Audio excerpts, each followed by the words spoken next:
সুলেমানকে সান্ত্বনা দেয়, বলে যে উপরওয়ালা সবকিছু ঠিক করে দিবেন। সুলেমান আবিদাকে বলে এখন আর এই ভাঙা ট্যাক্সিতে মানুষ উঠতে চায় না, তারা এখন এসি গাড়ি চায়। তারা দুজন মন খারাপ করে শুয়ে পড়ে।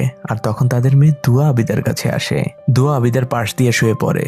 তখন সুলেমান খুব অদ্ভুত ভাবে আবিদার দিকে তাকায়। মনে হচ্ছিল সুলেমান খুব বিরক্ত এবং আজব কিছু দেখেছে।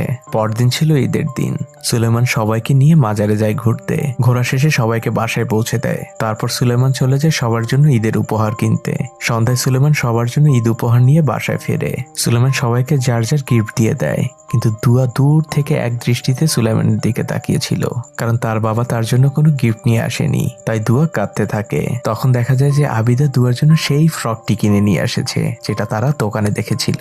দুয়া ফ্রকটিকে পেয়ে খুবই খুশি হয়ে যায়। তখন আড়াল থেকে সুলেমান আবিদা এবং দুয়াকে দেখছিল। সুলেমানকে দেখে মনে হচ্ছিল সে খুবই বিরক্ত এবং আজব কিছু দেখছে। তার ভাব দেখে মনে হচ্ছিল